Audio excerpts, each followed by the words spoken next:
নিরামিষ রেসিপি, তাও খুব লোভনীয়, তাও আবার নাকি পেঁপের রেসিপি। একবার এভাবে তৈরি করে নাম না বলে খাবারের পাতে পরিবেশন করে দেখুন, সবার মুখ বন্ধ হয়ে যাবে। নমস্কার বন্ধুরা, রূপাস সিম্পল অ্যান্ড ডেইলি লাইফে সবাইকে স্বাগত জানিয়ে আজ শেয়ার করছি সম্পূর্ণ নিরামিষ পেঁপের একটি রেসিপি, অত্যন্ত লোভনীয়।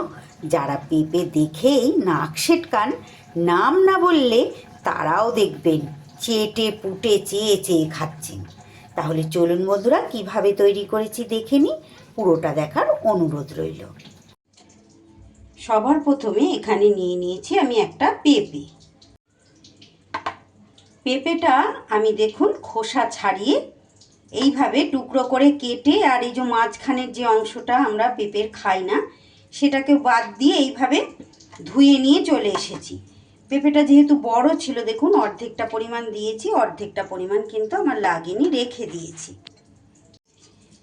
এইবার যেটা করব বন্ধুরা, এখানে নিয়ে নিয়েছি একটা গ্রেটার। এই গ্রেটারের সাহায্যে পেঁপের টুকরোগুলো এইভাবে গ্রেট করে নিতে হবে। পেঁপের তো অনেক রকমের রেসিপি আপনারা করেছেন, খেয়েছেন, আর পেঁপে এমন একটা সবজি আমাদের প্রত্যেকের কিন্তু শরীরের জন্য খুবই উপকারী। আর পেঁপে কিন্তু শুধু ছোটরা না, বড়রাও অনেকেই খেতে পছন্দ করেন না, যদিও খান হয়তো খুব বেশি জোর হলে মাছের ঝোলে। কিন্তু পেঁপে দিয়েও যে এত সুন্দর নিরামিষ একটা রেসিপি তৈরি করা যায়, আমার আজকের রেসিপিটি না দেখলে আপনারা বুঝতে পারবেন না। সঙ্গে থাকুন বন্ধুরা, প্রত্যেক দিনের মতো। আশা করছি আজও আপনাদের কিন্তু খুব ভালো লাগবে। আর ভালো লাগলে ভিডিওর শেষে একটা লাইক, কমেন্ট, শেয়ার। আর যে সকল বন্ধুরা নতুন এসেছেন তাদের কাছে অনুরোধ, যদি আমার আজকের রেসিপি ভালো লাগে বন্ধুরা, প্লিজ তাহলে আমার চ্যানেলটা সাবস্ক্রাইব করে আমার পাশে থেকে যাবেন। আর পাশে থাকা বেল আইকনটা অল করতে কিন্তু ভুলবেন না, যাতে করে প্রত্যেক দিন আমি এই ধরনের বিভিন্ন রকমের রেসিপি দেওয়ার সাথে সাথে আপনাদের কাছে সবার আগে নোটিফিকেশান পৌঁছে যায়। আর এই কাজটা যারা আগের থেকেই করে রেখেছেন, মানে আমার পুরনো বন্ধুরা, তাদের জন্য তো অনেক অনেক ভালোবাসা, অসংখ্য ধন্যবাদ জানাই। যে সকল বন্ধুরা প্রত্যেক দিন আমার সঙ্গে থেকে আমাকে এত এত ভালোবাসা দেন, তাদের জন্যই রইল আমার অনেক অনেক ভালোবাসা, একদম মন থেকে একদম অনেক অনেক শুভকামনা। মানে প্রত্যেকটা টুকরো, মানে যতটা পরিমাণ পেঁপে আমি নিয়েছি পুরোটা এইভাবে গ্রেট করে নিয়ে ফিরে আসছি। পেঁপে কিন্তু সম্পূর্ণ এইভাবে গ্রেট করা আমার হয়ে গেছে। এবার এটা একদিকে সরিয়ে রেখে নিয়ে নিয়েছি আমি মিক্সির বাটি। এখানে দেখুন 2 মুঠো পরিমাণ ছোলার ডালকে আমি 3-4 ঘন্টা আগে ভিজিয়ে রেখেছিলাম। সেই সম্পূর্ণ ডালটা মিক্সির বাটির মধ্যে আমি নিয়ে নিচ্ছি। ছোলার ডালের জায়গায় এটা কিন্তু আপনারা মটর ডালও নিতে পারেন, তবে ছোলার ডাল দিলে ছোলার ডালের স্বাদটা যেন এক্ষেত্রে আমার বেশি ভালো মনে হয়, তাই আমি কিন্তু এখানে ছোলার ডালই ব্যবহার করি। আর তারই সাথে দিয়ে দিচ্ছি একদম সামান্য পরিমাণ একটু আদা, আর ঝালের জন্য দিয়ে দিচ্ছি 2টো কাঁচা লঙ্কা। আর দিয়ে দেব বন্ধুরা এখানে, অবশ্যই এই জিনিসটা দেওয়ার চেষ্টা করবেন, তবে কিন্তু স্বাদটা ভীষণ ভালো হবে। এখানে দেখুন আমি নিয়ে নিয়েছি কিছুটা টুকরো করা নারকেল।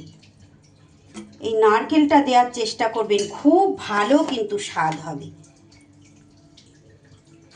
বেশ শুকনো শুকনো করে এইভাবে পেস্ট কিন্তু একটা তৈরি করে নিতে হবে। এইবার এই পেস্টটা একটা বাটির মধ্যে আমি নিয়ে নিচ্ছি।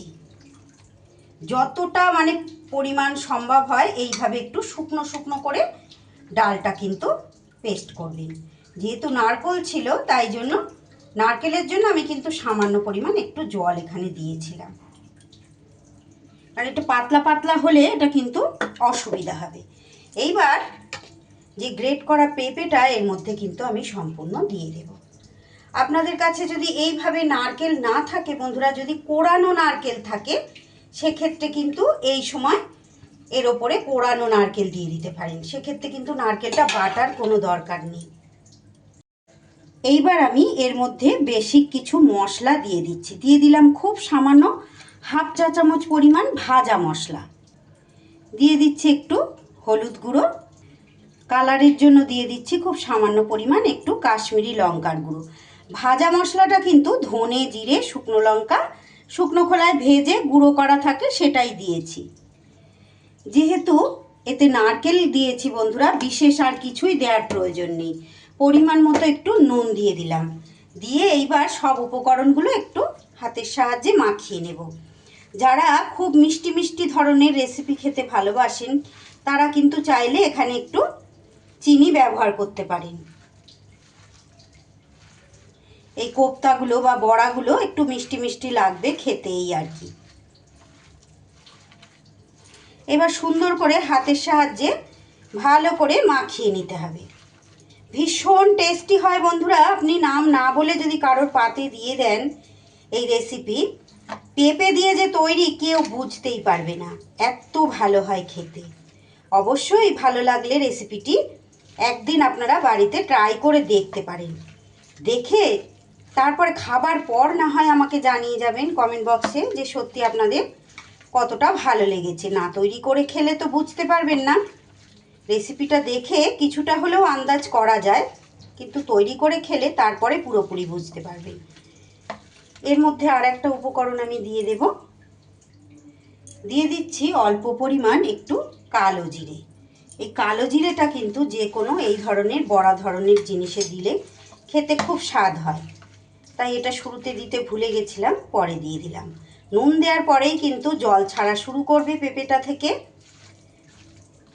দেখুন বেশ কাদা কাদা মতো হয়ে গেছে।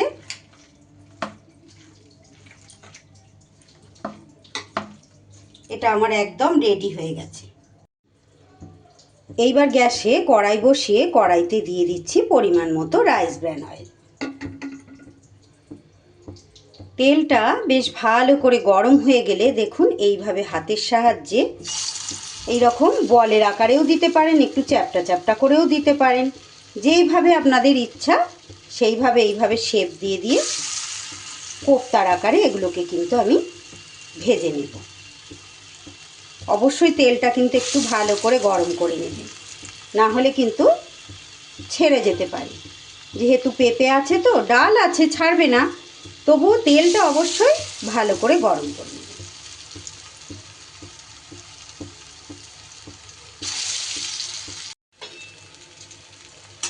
প্রথম ব্যাচে যে কটা দিয়েছিলাম দেখুন বেশ লাল লাল করে ভাজা হয়ে গেছে। এগুলো এবার তুলে নিতে হবে। গ্যাসটাকে কিন্তু একদমই লো ফ্লেমে করবেন না বন্ধুরা, এটা কিন্তু হাই ফ্লেমে ভাজবেন। মিডিয়াম টু হাই ফ্লেমে এই বড়াগুলোকে কিন্তু ভাজতে হবে। আর যদি কোনো কারণে ডালটা একটু পাতলা ভাব হয়ে যায়, সেক্ষেত্রে কিন্তু বাইন্ডিংয়ের জন্য একটু সামান্য পরিমাণ এখানে বেসন মিশিয়ে নিতে পারেন।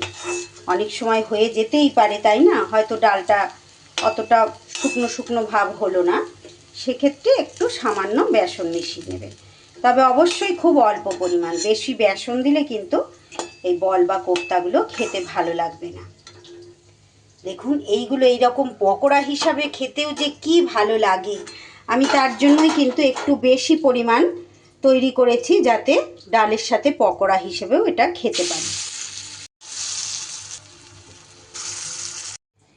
বড়াগুলো ওইদিকে ভাজা হতে হতে এইদিকে আমি গ্রেভির জন্য একটা মশলা রেডি করে নেব। নিয়ে নিচ্ছি খুব সামান্য পরিমাণ একটু আদা, আর নিয়ে নিচ্ছি আমার আন্দাজ অনুযায়ী, মানে আমার স্বাদ অনুযায়ী নিয়ে নিলাম কাঁচা লঙ্কা, আর তারই সাথে একটা ছোট সাইজের টমেটো, আর দিয়ে দিচ্ছি 1 চা চামচেরও কম গোটা জিরে, আর ওই রকমই 1 চা চামচেরও কম গোটা ধনে। যেগুলো বেসিক মশলা আমাদের সবসময় লাগে সেইগুলোই নিলাম। এইবার এর মধ্যে একটু জল দিয়ে সুন্দর মিহি পেস্ট একটা তৈরি করে নেব। প্রত্যেক দিন যে সকল বন্ধুরা আমার রেসিপিগুলো দেখেন তারা হয়তো জানেন যে সাধারণ মধ্যবিত্তের হেসেলে যে সমস্ত উপকরণগুলো থাকে, সেই সাধারণ উপকরণগুলো দিয়েই কিন্তু আমি বিভিন্ন ধরনের রেসিপিগুলো লোভনীয় করে আপনাদের সামনে তুলে ধরার চেষ্টা করি। সুন্দর করে এটা মিহি পেস্ট তৈরি হয়ে গেল। এদিকে এই বড়াগুলোও দেখুন আমার সুন্দর করে ভাজা হয়ে গেছে। এবার এগুলোকেও আমি তেল থেকে তুলে নেব। এইবার এই বড়া ভাজার তেলের ওপরে আর একটু তেল আমি এখানে অ্যাড করে দিলাম। এবার ফোড়নে দিয়ে দিচ্ছি একটা তেজপাতা আর সামান্য পরিমাণ একটু গোটা গরম মশলা, 2 এলাচ, 2 মানে লবঙ্গ আর একটা দারচিনি, আর তারই সাথে সামান্য পরিমাণ একটু গোটা জিরে। ফোড়নটা বেশ ভাজা ভাজা হয়ে গেলে এইবার যে মশলাটা পেস্ট করলাম সেটা দিয়ে দিলাম। তারই সাথে মিক্সির বাটিটা ধুয়ে সামান্য পরিমাণ জল দিয়ে দিলাম, আর দিয়ে দিচ্ছি এখানে পরিমাণ মতো হলুদ গুঁড়ো, আর যেহেতু কাঁচা লঙ্কা দিয়েছি তাই কালারের জন্য একটু কাশ্মীরি লঙ্কার গুঁড়ো।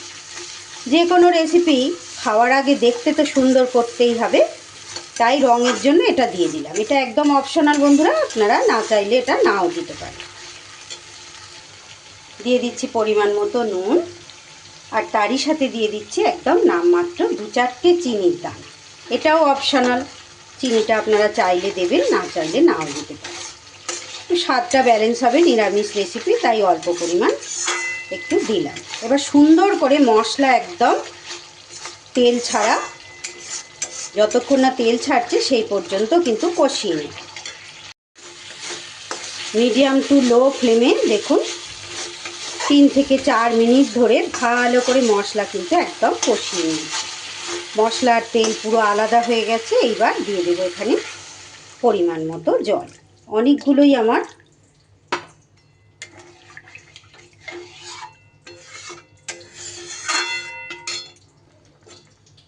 বল বা কোপ্তাগুলো আছে, তাই সেই রকম আন্দাজে জলটা কিন্তু দিতে হবে।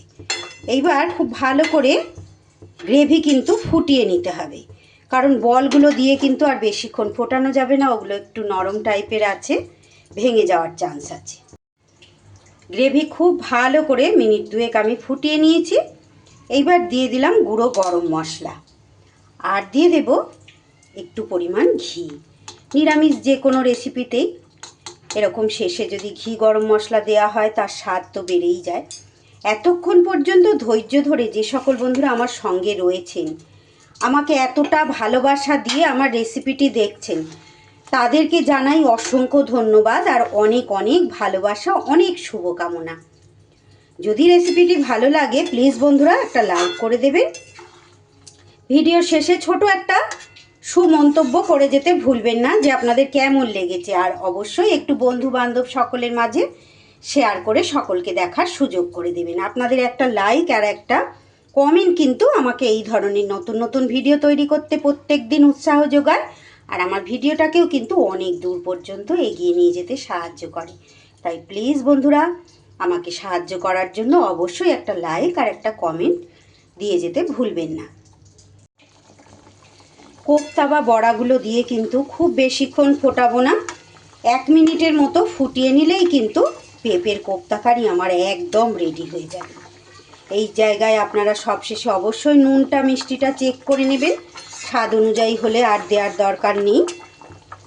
এবার গরম গরম ভাত কিংবা রুটি পরোটা যে কোনো আইটেমের সাথেই পরিবেশন করুন, নিরামিষ দিনেই এক পদেই বাজি মাত করবে, এইটুকু আমি আপনাদের গ্যারেন্টি দিয়ে বলতে পারি। আজকের মতো তাহলে বিদায় নিচ্ছি বন্ধুরা, আবার ফিরে আসছি আগামী দিন নতুন কোনো সহজ রেসিপির সাথে। ততক্ষণ আপনারা সবাই খুব ভালো থাকুন, সুস্থ থাকুন। অসংখ্য অসংখ্য ধন্যবাদ এতটা সময় আমার সঙ্গে থাকার জন্য।